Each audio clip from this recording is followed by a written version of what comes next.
sign up, so I'm really quite thrilled. Right up till then. Wake up, Chris, wake up. Yeah, this needs to go down a little bit.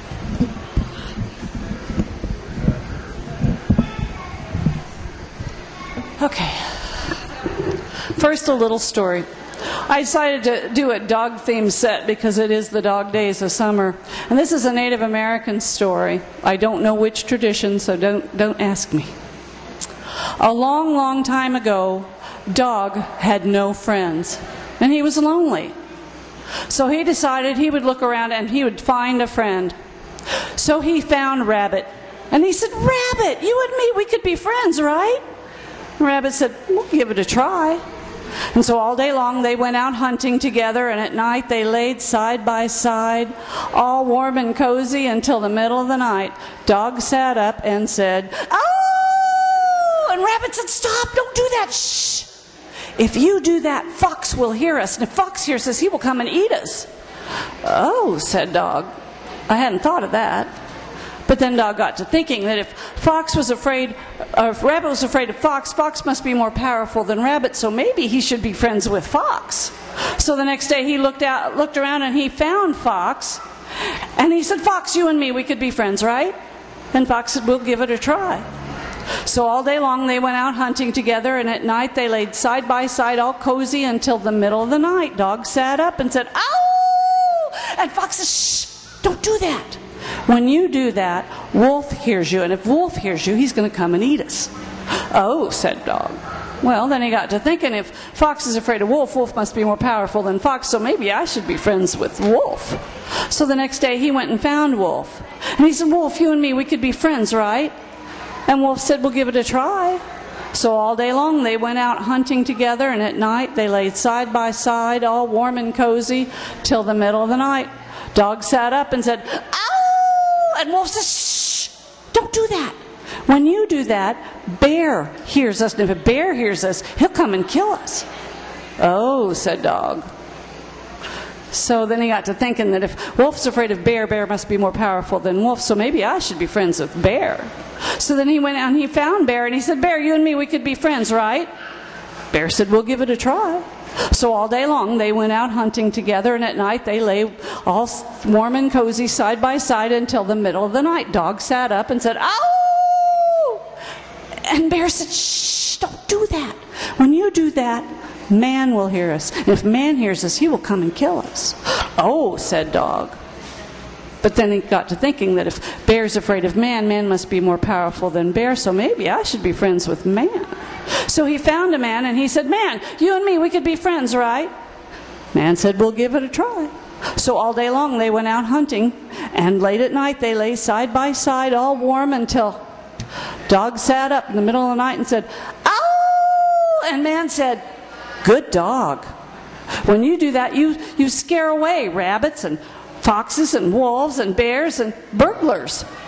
You keep my family safe, and in return, I will take care of you."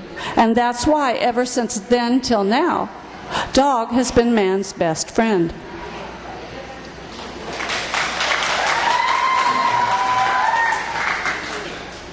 I promised my friend Leanne that I would sing her this song. Emmylou Harris is one of my favorite singer-songwriters, and this is on her newest CD. And it's basically the story of how she came to rescue this dog. She said that there are 2 shelters in Nashville. There's a no-kill shelter run by the Humane Society, and then there's the Metro, and it's not a no-kill shelter. And after losing her dog of many years, she swore she was never going to get a dog again, but she was going to start sheltering dogs so that they could be taken out for adoption. And she decided the first dog she was going to get was going to be from the Metro. And she went in and she asked him, "What dog is the next one on the list?" And they took her back to this black dog who just looked at her with these big dark eyes, and she said, "I'll take him." And she took him home and put him in one of the brand new pens she'd had built for the rescued dogs, and she promptly dug underneath the pen and escaped. So Emmylou said, well, I guess we know what the problem with that is. And then she put him in her backyard till they got the pen fixed. And she said she was in her kitchen and all she saw was this black nose right up against the kitchen door, just looking at her. Well, every time she walked by that door, there's this dog just looking at her. And she said, you know, I couldn't resist. Within a few minutes, she was inside my house, and now she travels on the tour bus with me, and she's our little ambassador for adopting pets. And she wrote this song about it called A Big Black Dog.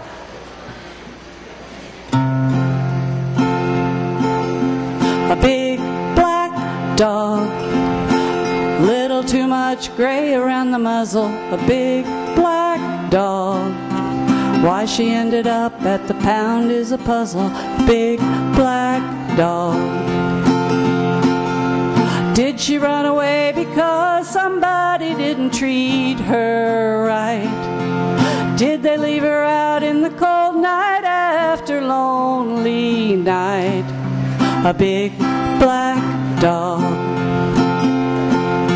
A big black dog.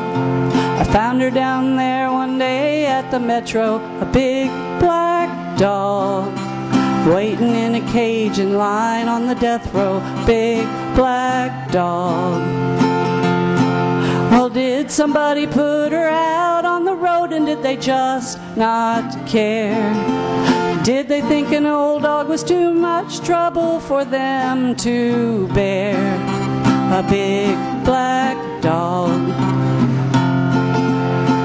Her name is Bella, Bella. She's not brown, she's not yellow. Bella, Bella, my big black dog. Big black dogs, they're everywhere, looking for a home. They're hungry and scared.